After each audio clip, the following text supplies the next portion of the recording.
बिस्मिल्लाहिर्रहमानिर्रहीम। अस्सलामु अलैकुम वरहमतुल्लाहि वबरकातुहू। आज के इस लेक्चर में हम ब्रांचेस ऑफ बायोलॉजी को पढ़ने जा रहे हैं। हमने अपने पहले लेक्चर में देखा कि बायोलॉजी क्या है और उसकी डिवीजन्स क्या क्या हैं। अगर आपने वो लेक्चर नहीं देखा तो पहले आप उस लेक्चर को देख लें। हमारे पास बायोलॉजी की कुछ मेन डिवीजन्स हैं, जैसा कि ज़ूलॉजी, बॉटनी और माइक्रोबायोलॉजी। फिर हर एक डिवीज़न मज़ीद ब्रांचेस में डिवाइड है। हर एक डिवीज़न जो है आगे ब्रांचेस में डिवाइडेड है और उन्हीं ब्रांचेस को आज हम देखने जा रहे हैं। जैसा कि एक कंट्री के अंदर प्रोविंसेस होते हैं, प्रोविंसेस के अंदर डिस्ट्रिक्ट्स होते हैं, डिस्ट्रिक्ट्स के अंदर तहसील्स होती हैं। ये भी एक लाइक ट्री की तरह है, की चेन है कि जैसे में बायोलॉजी है उसकी डिवीजन्स हैं, आगे उसकी ब्रांचेस हैं। हमारी सबसे पहली ब्रांच जो है morphology. This branch of biology deals with the study of form and structure of living organisms। Biology की इस ब्रांच में हम दो चीज़ों को स्टडी करते हैं। पहली चीज़ है हमारे पास ऑर्गेनिज़म की फॉर्म और दूसरी स्ट्रक्चर। क्या मतलब है इस बात का? हमारे पास प्लांट्स हैं, जैसा कि प्लांट्स भी लिविंग ऑर्गेनिजम्स हैं, ठीक है। प्लांट्स हैं, उसके लीव्स कैसे हैं, ठीक है, उसकी स्ट्रक्चर कैसी है ओवरऑल, ये सब की सब चीज़ें हम मॉर्फोलॉजी में पढ़ते हैं, ठीक है। कि वो ऑर्गेनिज़म फ़िज़िकली कैसा है, बाहर दिखने में उसकी शक्ल व सूरत कैसी है, ये सब चीज़ें जो हैं हम मॉर्फोलॉजी में पढ़ते हैं। इसी तरह एक एनिमल है, ठीक है, जैसा कि ह्यूमन बीइंग्स या बाकी जानवर आप लगा सकते हैं, तो उसके लिम्स कैसे हैं, ठीक है। अब इंसानों के जो है बाजू होते हैं, दो टांगें होती हैं, लेकिन जानवरों के जो है चार टांगें होती हैं, ठीक है। तो ये चीज़ें जो है ये हमारे पास मॉर्फोलॉजी में आ जाता है। इसी तरह हमारे पास जो है यहाँ पर उसकी जो है स्ट्रक्चर कैसी है ओवरऑल बाहर से, ये सारी चीज़ें जो है हम मॉर्फोलॉजी में डिस्कस करते हैं। So this branch of biology deals with the study of form and structure of living organisms. ये हम सब के सब मॉर्फोलॉजी में पढ़ते हैं। उसके बाद हमारे पास एक नेक्स्ट ब्रांच है एनाटॉमी। एनाटॉमी में हम क्या पढ़ते हैं?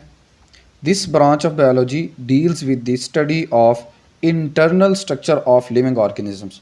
एक लिविंग ऑर्गेनिज्म अंदर से कैसा है, उसकी इंटरनल स्ट्रक्चर क्या है। ये जिल्द है, हमारी स्किन है, ये कैसे बनी है, ये अंदर तक कैसे है, ये हम मॉर्फोलॉजी में पढ़ेंगे। एक ह्यूमन का हार्ट है, वो अंदर से कैसा है, कितनी लेयर्स पर मुश्तमिल है, उसके कितने चैम्बर्स हैं, ठीक है, ये सब का सब हम एनाटॉमी में पढ़ेंगे। एक ऑर्गेनिज्म इंटरनली कैसा होता है, एक उसको हम एनाटॉमी के अंदर पढ़ते हैं। लेट्स सपोज स्टोमक है हमारा, मैदा, ठीक है, ये कहाँ पर लोकेटेड है इंसान के जिस्म के अंदर, ये किस जगह पर पाया जाता है, ये किस चीज़ से मिलकर बना है, कौन से सेल से, कौन से टिश्यूज़ से मिलकर बना है, ये सब की सब चीज़ें जो हैं हम एनाटॉमी के अंदर पढ़ते हैं, ठीक है। हमारा लिवर किस जगह पर पाया जाता है, कौन सी उसकी स्ट्रक्चर है, हार्ट, जितने भी हमारी बोन्स जो हैं, ठीक है, इनकी स्टडी, इन सब चीज़ों की जो स्टडी है वो हमारे पास किस चीज़ में आ जाती है, वो आती है एनाटॉमी के अंदर, राइट। सो मॉर्फोलॉजी और एनाटॉमी को हमने पढ़ लिया। उसके बाद है हमारे पास histology, the branch of biology which deals with the study of microscopic study of tissues. हमने टिश्यूज़ के बारे में पढ़ना है। किस चीज़ के बारे में? टिश्यूज़ के बारे में। हम देखते हैं कि टिश्यूज़ होते क्या हैं। अभी हमने सेल के बारे में नहीं पढ़ा, वो हम चौथा चैप्टर है हमारा, वहाँ पर जाकर हम पढ़ेंगे, लेकिन मैं कुछ चीज़ें बता देता हूँ कि जो भी ऑर्गेनिज़म है, लिविंग ऑर्गेनिज़म है, वो सब के सब सेल से मिलकर बने हैं, ठीक है। जब आपने बस इतना फ़िलहाल याद रखना कि लिविंग ऑर्गेनिजम्स किस चीज़ से मिलकर बने हुए हैं, सेल से मिलकर बने हुए हैं। सेल के बारे में जो भी बात है वो हम आगे जाकर पढ़ेंगे, फ़िलहाल आपने इतना याद रखना। जब सेल्स मिलते हैं और कैसे सेम सेल्स मिलते हैं तो हमारे पास क्या बनता है, हमारे पास बनते हैं टिश्यूज़, ठीक है। सेम सेल्स जब मिलते हैं तो हमारे पास बन जाते हैं टिश्यूज़, और इन्हीं टिश्यूज़ की जो स्टडी है उसको हम कहते हैं हिस्टोलॉजी। सिंपल है, टिश्यूज़ की स्टडी को क्या कहते हैं? हिस्टोलॉजी कहते हैं। और हम टिश्यूज़ को ऐसे नहीं देख सकते, हम उनको कैसे देखते हैं? हम उसको माइक्रोस्कोप की मदद से देखते हैं। तब जाके हमें पता चलता है कि ये टिश्यू कौन सा है, कैसे बना हुआ है और इसमें क्या क्या करेक्टरिस्टिक्स हैं। अब हमारे जिस्म की जो भी इंटरनल लाइनिंग है, ठीक है, अंदर से कवरिंग की हुई है, वो सारी की सारी एपिथेलियल टिश्यू से मिलकर बनी हुई है, राइट। इसी तरह हमारे जो ये बाजू हैं, ठीक है, यहाँ पर हमारे पास स्केलेटल मसल्स हैं जो कि हमें मूवमेंट करवाते हैं, और ये मसल जो हैं टिश्यूज़ हैं। हमारा जो स्केलेटल मसल है, जो हमारे बाइसेप्स ट्राइसेप्स जिनको हम कहते हैं, ये किस चीज़ से मिलकर बने हुए हैं? टिश्यू से मिलकर बने हुए हैं, राइट। हमारी बॉडी की इंटरनल लाइनिंग किस चीज़ से मिलकर बनी? हमारा पूरा जिस्म जो है, पहले सेल्स मिलते हैं, सेल से टिश्यूज़ बनते हैं, टिश्यू से ऑर्गन्स बनते हैं। मैं बताता हूँ, ये हमारा हैंड है, ये एक ऑर्गन है, ये एक ऑर्गन है, लेकिन इस ऑर्गन के अंदर पहले टिश्यूज़ मिले। हम सपोज कर लेते हैं कि ये एक टिश्यू है, ये एक सेल है, ये जो मैंने यहाँ पे एक डॉट लगाया, ये एक सेल है। मिलियंस ऑफ सेल्स मिले, ठीक है, लाइक दिस, ठीक है। सेल्स हम वैसे आम आंख से नहीं देख सकते, हम माइक्रोस्कोप की मदद से ही देख सकते हैं। मिलियंस ऑफ सेल्स मिले और ये एक टिश्यू बन गया। ये हमारी फिंगर जो है एक टिश्यू है, ठीक है। सारी फिंगर्स मिली तो हमारे पास पूरा हैंड बन गया, ये एक ऑर्गन है। ये एक पूरा ऑर्गेनाइजेशन का सिस्टम है जो कि आगे आ रहा है। फ़िलहाल हम इतना के देखेंगे कि जो टिश्यूज़ हैं उनको जब हम माइक्रोस्कोप के नीचे देखते हैं, उनकी स्टडी करते हैं, उसको हम हिस्टोलॉजी कहते हैं। उसके बाद हम चलते हैं सेल बायोलॉजी, ठीक है। सेल के बारे में अभी मैंने बताया कि ऑर्गेनिज़म्स जितने भी हैं उनका जो बेसिक यूनिट है, जिस चीज़ से वो मिलकर बने हैं, जिस चीज़ से उनके बनने का आगाज़ हुआ है, वो सेल है। जैसा कि एक घर है, उसकी बुनियाद ईंट होती है, ईंट से घर बनना स्टार्ट होता है, बाकी उसके ऊपर और भी चीज़ें लगती हैं, ठीक है। जैसा कि ये मार्बल है, मार्बल लगा हुआ नीचे, ये एक्स्ट्रा चीज़ें हैं, ठीक है। स्टार्ट किस चीज़ से हुआ है जी? स्टार्ट हुआ है ईंट से।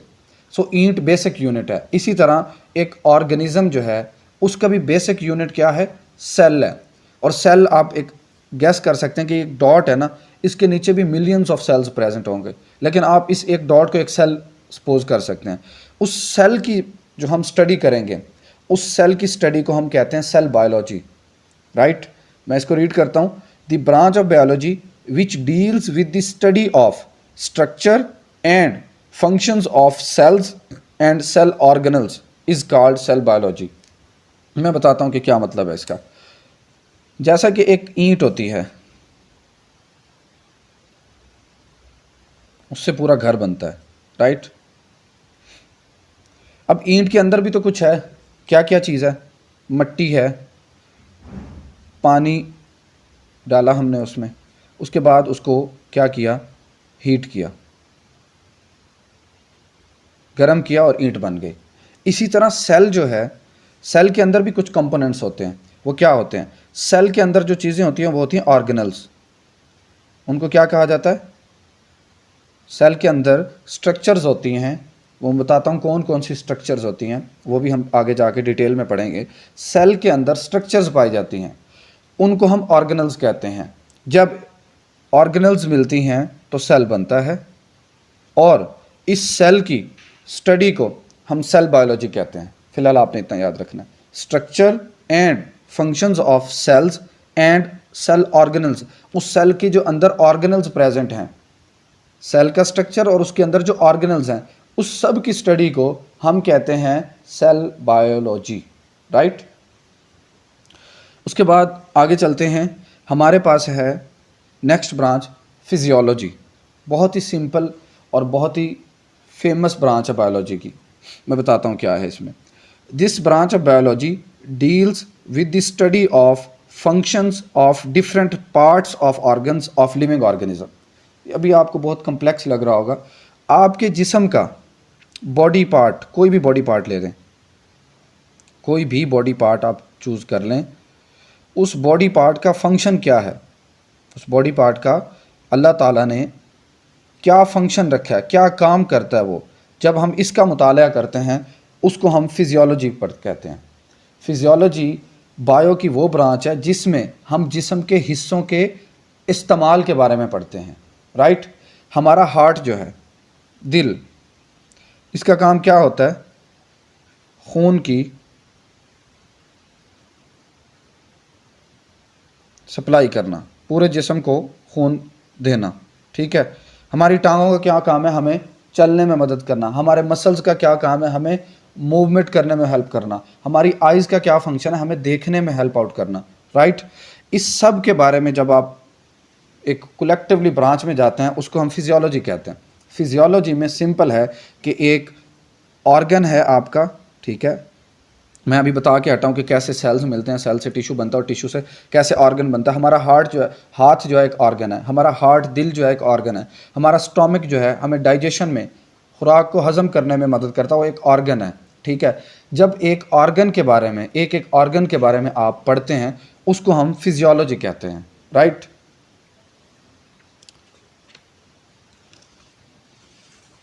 उसके बाद हमारे पास कुछ ब्रांचेज हैं। फिजियोलॉजी पढ़ ली हमने, अब हमारे पास नेक्स्ट ब्रांच है जेनेटिक्स। जेनेटिक्स क्या है, राइट, मैं बताता हूँ कि जेनेटिक्स क्या है। हमारा जो सेल है ना, सेल हमने अभी पढ़ा कि उसके अंदर होती हैं ऑर्गेनल्स।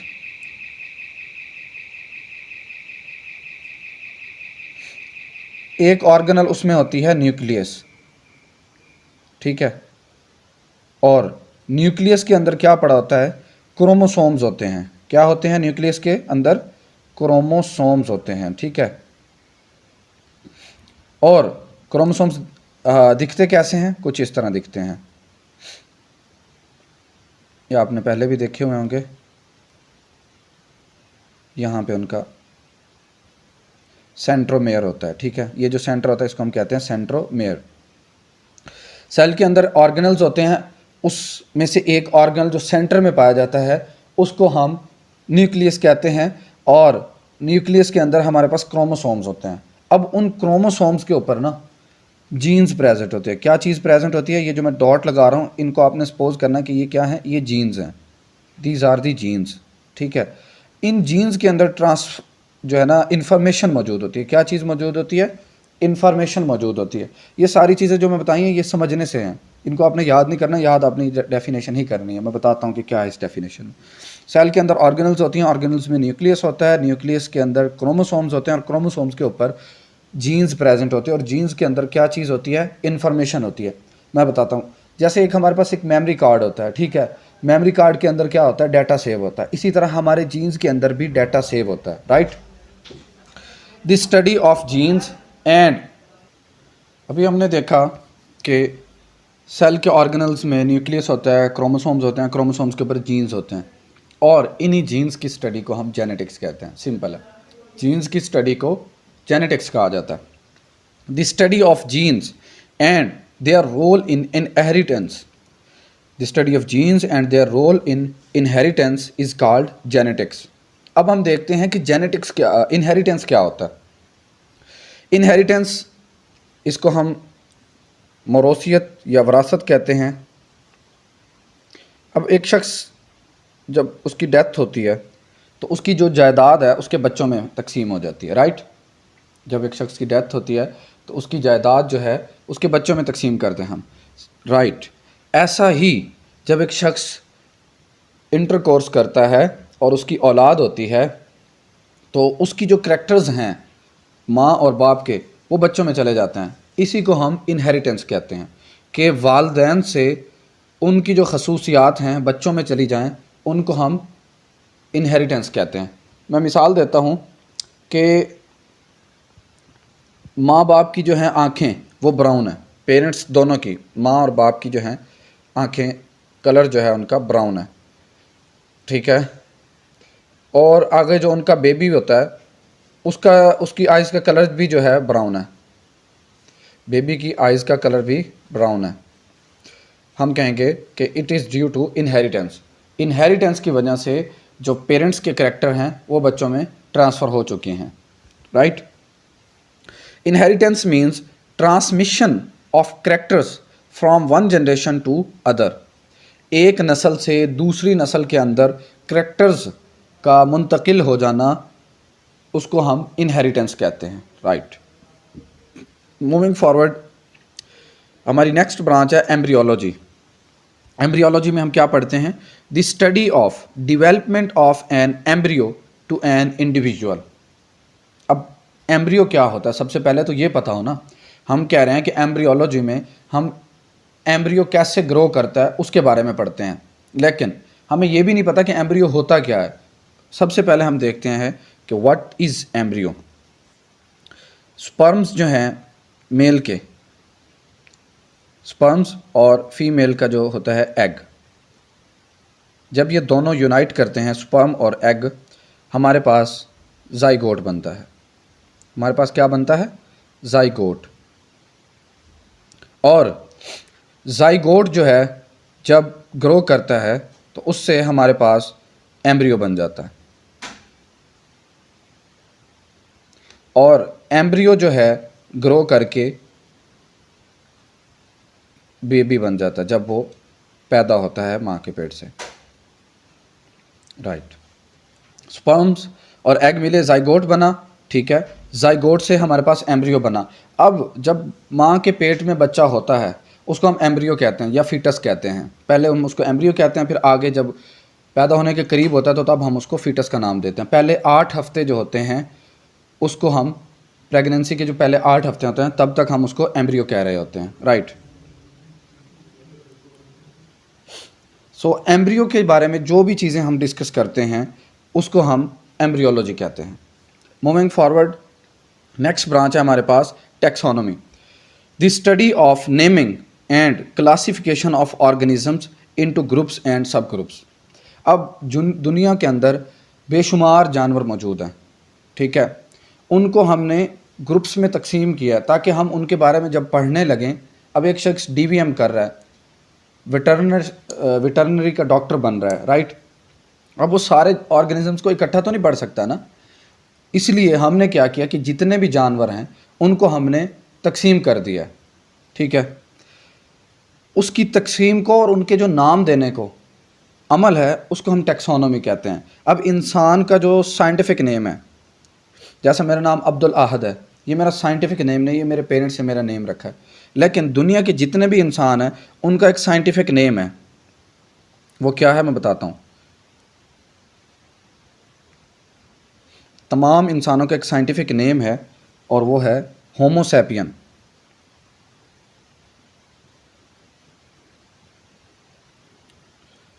अब हमने अपने आप को बाकी जानवरों से अलग किया, अपना एक अलग किंगडम बनाया। उसके बाद क्लास, ऑर्डर, फैमिली, स्पीशी, ये सारी चीज़ें जो हैं हमारी अलग हैं बाकी जानवरों से। हर जानवर की अलग है, डॉग की अलग है, कैट की अलग है, शीप की अलग है। ये जितने भी जानवर हैं सब की अलग अलग क्लास, ऑर्डर, फैमिली है। ये सारी स्टेजेस टैक्सोनॉमी में आती हैं।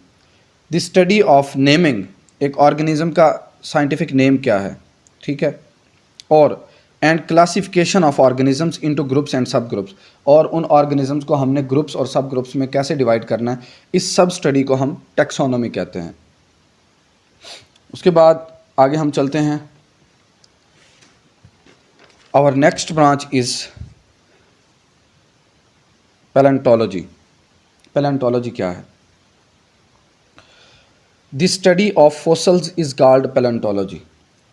पैलेंटोलॉजी बायो की वो ब्रांच है जिसमें हम फॉसल्स के बारे में पढ़ते हैं। अब सवाल ये पैदा होता है कि फॉसल्स हैं क्या? Fossils are the remains of extinct organisms. Extinct organism वो होते हैं जो दुनिया में इस वक्त मौजूद ही नहीं है।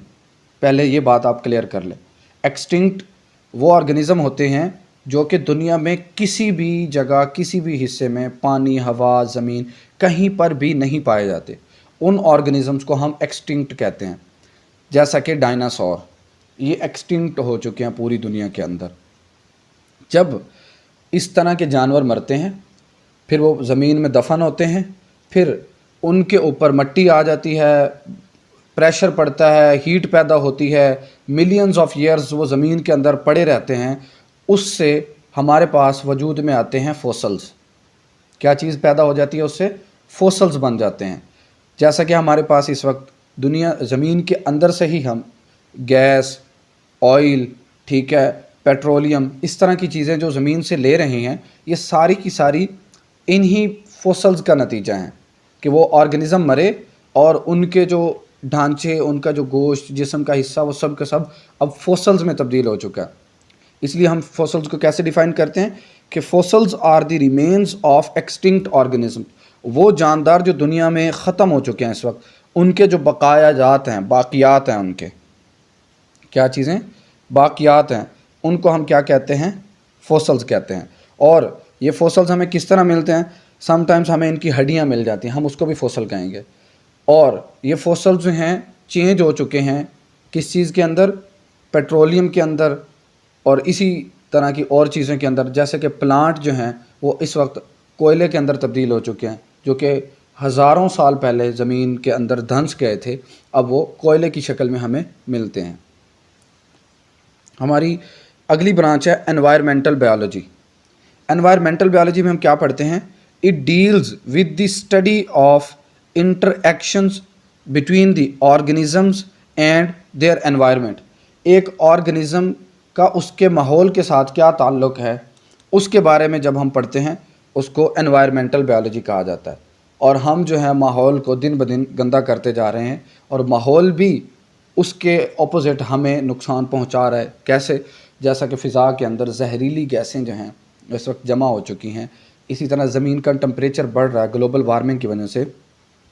तो ऑर्गेनिज़म का और एनवायरनमेंट का, ऑर्गेनिज़म्स में हम भी आ जाते हैं, इंसान और बाकी जानवर भी, ठीक है। एक ऑर्गेनिज़म का उसके एनवायरनमेंट माहौल के साथ क्या ताल्लुक़ है, उसको हम एनवायरमेंटल बायोलॉजी कहते हैं। उसके बाद नेक्स्ट ब्रांच है हमारे पास sociobiology. It deals with the study of social behaviour of animals that make societies. एक इंसान का जो सोशल एनिमल्स का, इंसान का नहीं कह सकते, कलेक्टिवली हम पढ़ रहे हैं, एनिमल्स का सोशल बिहेवियर जो है उसके बारे में जब हम पढ़ते हैं उसको हम कहते हैं सोशो बायोलॉजी। अब मुझे ये बताएं कि इंसान और जानवर मिलकर रह रहे हैं या इंसानों ने अपनी अलग सोसाइटीज़ बनाई हैं और जानवरों ने अलग। जाहिर सी बात है, जानवर अलग रहते हैं हमसे और इंसान अलग रहते हैं। जानवर जो हैं वो जंगलों में रह रहे हैं और हम इंसान जो है अपनी सोसाइटीज़ बनाई हैं, हम वहाँ पर रह रहे हैं। सो हमारा माहौल अलग है, उनका माहौल अलग है। इसी चीज़ के बारे में जब हम पढ़ते हैं उसको हम कहते हैं सोशो बायोलॉजी। नेक्स्ट ब्रांच है हमारे पास parasitology. This branch deals with the study of parasites. इस ब्रांच में हम किस चीज़ के बारे में पढ़ते हैं, हम पढ़ते हैं पैरासाइट्स के बारे में। अब हम देखते हैं कि पैरासाइट्स हैं क्या। पैरासाइट्स ये हमारे पास इंसेक्ट्स हो सकते हैं,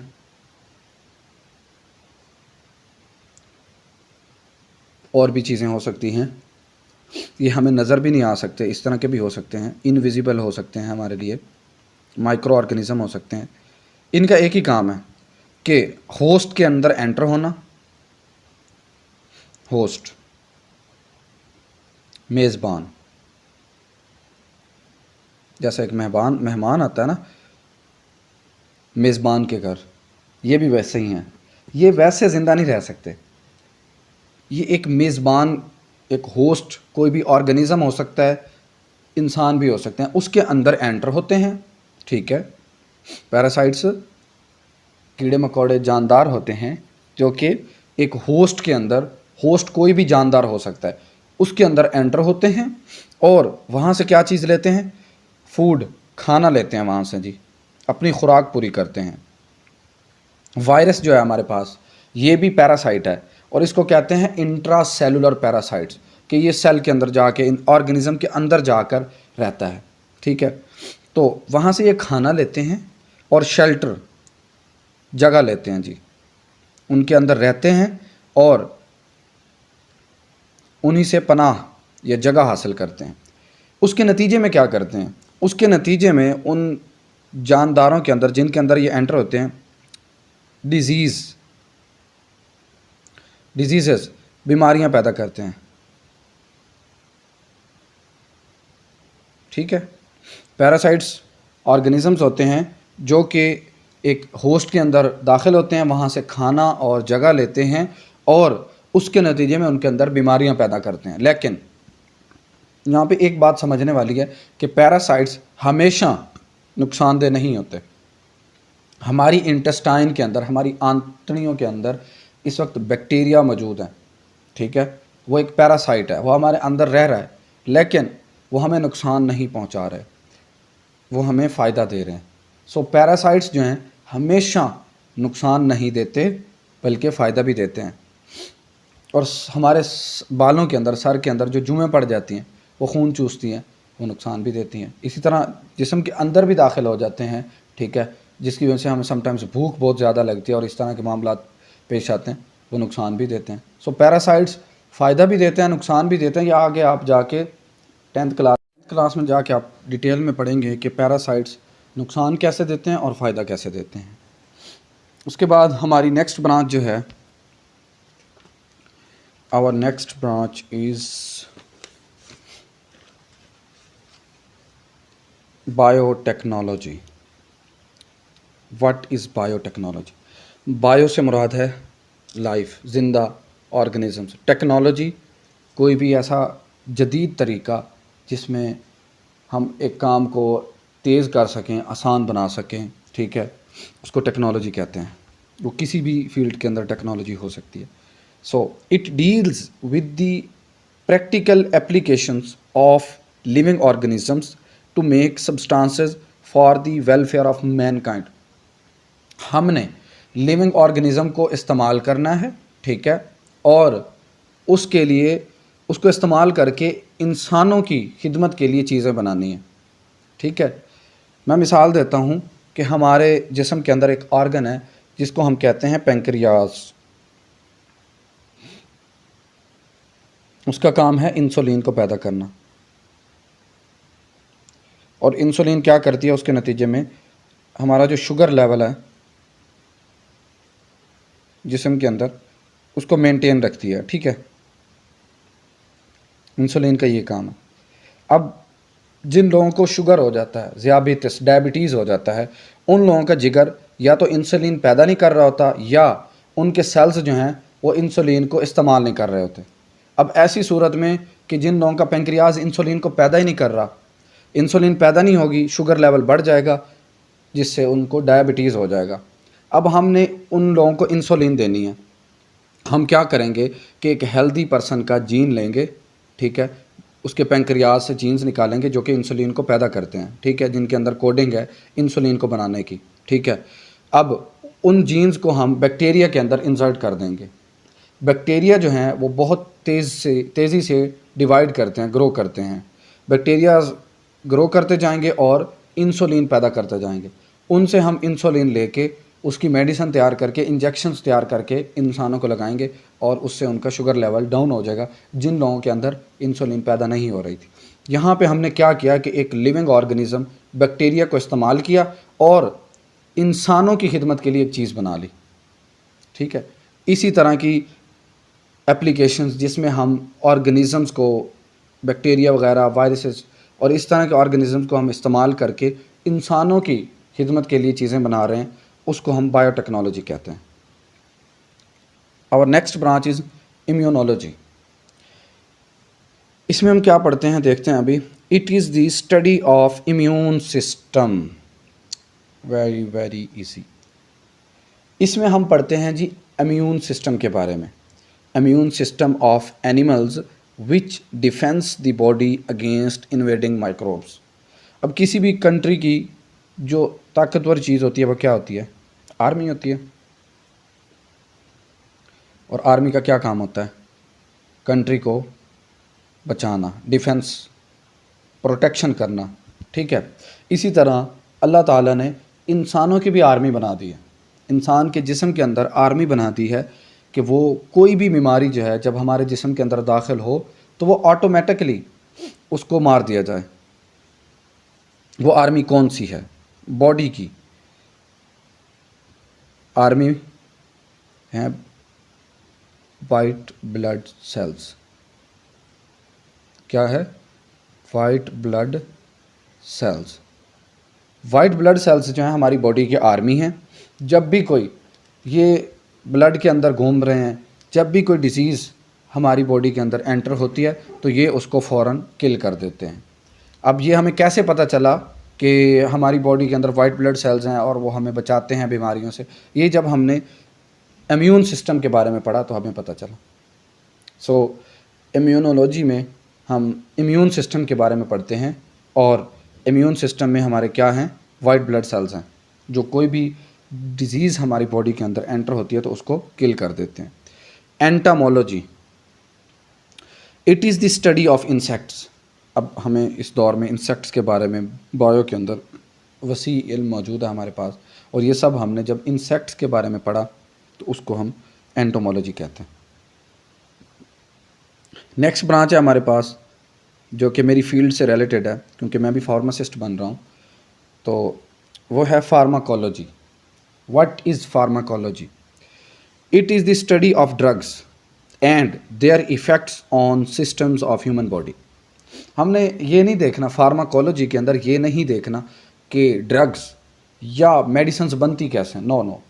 हमने देखना है कि एक ड्रग मौजूद है हमारे पास, उसका इंसान की बॉडी के ऊपर असर क्या है और वो कैसे जाके असर करती है। ठीक है, हमने पैनाडोल खा ली सिंपल, ठीक है, अब वो कैसे जाके हमारी बॉडी के ऊपर एक्ट करेगी, उसका मैकेनिज्म ऑफ एक्शन क्या है।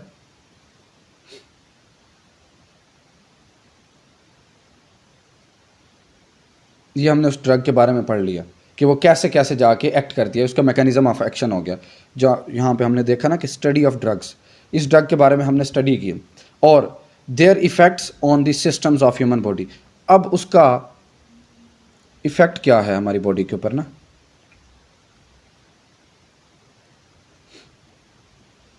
इस सब के बारे में। एक मेडिसन है हमारे पास, वो कैसे एक्ट करती है उसके बारे में पढ़ना, और वो क्या फ़ायदा देती है या उसके साइड इफ़ेक्ट साथ साथ क्या हैं, इस सब के बारे में जो हम पढ़ते हैं इसको हम फार्माकोलॉजी कहते हैं। ये सब था हमारा आज का लेक्चर। इसको मैं रिवाइज़ कर देता हूँ हल्का सा आप लोगों की आसानी के लिए। हमने देखा कि हमारे पास बायोलॉजी की कुछ डिवीजन्स हैं, ज़ूलॉजी, बॉटनी, माइक्रोबायोलॉजी, उसमें हमारे पास ब्रांचेस हैं। ब्रांचेस में हमने देखा मॉर्फोलॉजी।